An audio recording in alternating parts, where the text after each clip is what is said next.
തലവേദന എടുത്തിട്ട് ഒരു രക്ഷയില്ല. തല പൊളിഞ്ഞു പോകുന്ന പോലെ. ഒരു ഗുളിക കഴിക്കാം.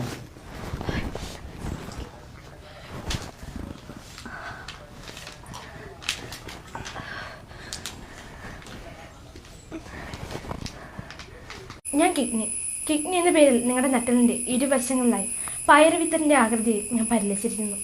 കേരളത്തിന് അങ്ങോട്ടും ഇങ്ങോട്ടുമുള്ള പെറ്റ്സ് ബോർഡുകളിൽ എൻ്റെ പേരെഴുതിയിരിക്കുന്നത് കാണാം. വൃക്ക രോഗികൾക്ക് ധനസഹായം ചെയ്യുക. കഴിഞ്ഞ 15 വർഷം മുമ്പ് എന്നെ ആരും അറിയുക പോലുമില്ലായിരുന്നു. ഇന്ന് ഞാൻ കുപ്രസിദ്ധമാണ്. ഡോക്ടർമാർ എന്നെപ്പറ്റി പഠിക്കാൻ തയ്യാറായിരുന്നില്ല. കാരണം എനിക്ക് കാര്യമായ രോഗങ്ങളൊന്നും തന്നെ ഇല്ലായിരുന്നു. അഥവാ ഞങ്ങൾക്ക് ഒരാൾക്ക് കേടുവന്നാലും മറ്റൊരാൾ അത് അഡ്ജസ്റ്റ് ചെയ്തിരുന്നു. ഡയാലിസിസിന് കിഡ്നി മാറ്റിവെക്കാനും പോകുന്നതിന് മുമ്പ് നിങ്ങൾ എന്നെ ദ്രോഹിക്കുന്ന നടപടികൾ മാറ്റിവെക്കുക. നിങ്ങൾ സുന്ദരനാവാനല്ല സുന്ദരിയാൻ ഉപയോഗിക്കുന്ന ഹെയർ ഡൈ പോലും എന്നെ കർപ്പിച്ച് കളയുന്നു. സൗന്ദര്യവർദ്ധക വസ്തുക്കൾ പലതും എന്നെ അപകടത്തിലേക്ക് എത്തിക്കുന്നു. കോളയും മറ്റും കുടിക്കുമ്പോൾ ഞാൻ അനുഭവിക്കുന്ന കഷ്ടത്തെപ്പറ്റി നിങ്ങൾ ചിന്തിച്ചിട്ടുണ്ടോ? ചില മരുന്നുകൾ കഴിച്ചു കഴിയുമ്പോൾ നിങ്ങൾ മൂത്രം ഒഴിക്കാൻ നേരത്ത് അതിൻ്റെ നിറവും ഗന്ധവും രൂക്ഷമാകുന്നത് നിങ്ങൾ ശ്രദ്ധിച്ചിട്ടില്ലേ? ചെറിയൊരു തലവേദന വരുമ്പോൾ നിങ്ങൾ കഴിക്കുന്ന വേദന സംഹാരികൾ പോലും എന്നെ തകർത്ത് കളയുന്നു. നിങ്ങൾ അല്പം വേദന സഹിച്ചാൽ അത് ശരീരം തന്നെ പരിഹരിച്ചോളൂ എന്ന് മനസ്സിലാക്കുക. നിങ്ങൾ കഴിക്കുന്ന ഭക്ഷണത്തിലെ വിഷം ഞാൻ അരിച്ചു മാറ്റാം. നിങ്ങളുടെ വീട് കഴുകി വൃത്തിയാക്കാൻ ധാരാളം വെള്ളം വേണ്ടേ?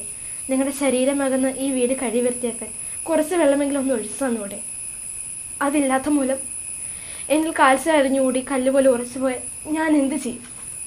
ദയവായി മര്യാദയ്ക്ക് വെള്ളം കുടിക്കണേ. സ്റ്റീറോയിഡ് അടങ്ങിയ മരുന്നുകൾ, വേദന സംഹാരികൾ, പാക്കറ്റ് ഫുഡുകൾ, ബേക്കറി പലഹാരങ്ങൾ ഇവയെല്ലാം എന്നെ തകർക്കുന്നവയാണ്. നിങ്ങൾ നല്ല ഭക്ഷണം കഴിച്ചാൽ ഞാൻ നിങ്ങളെ ഒരിക്കലും വിഷമിപ്പിക്കില്ല എന്ന് ഉറപ്പ് പറയുന്നു. ഓർക്കുക, ഞാൻ നിങ്ങളുടെ ശത്രുവല്ല. മൂത്രം പിടിച്ചു വെച്ച് എന്നെ ദ്രോഹിക്കരുതേ.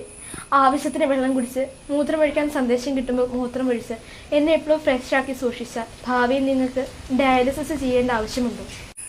നിങ്ങൾ പഞ്ചസാര കുറച്ച് കഴിച്ചാൽ എൻ്റെ ജോലിഭാരം കുറഞ്ഞു കിട്ടും.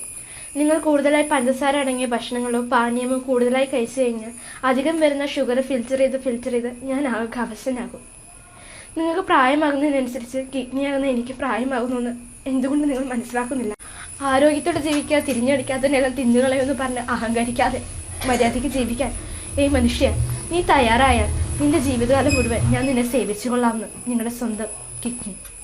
കിഡ്നിക്ക് പറയാനുള്ള കാര്യങ്ങളെല്ലാം നമ്മൾ കേട്ട് കഴിഞ്ഞു അല്ലേ? ഞാനടക്കമുള്ള മലയാളികൾക്ക് എല്ലാം ഒരു പ്രശ്നമുണ്ട്. ചെയ്യരുത് എന്ന് പറയുന്ന കാര്യങ്ങളാണ് ചെയ്യുക.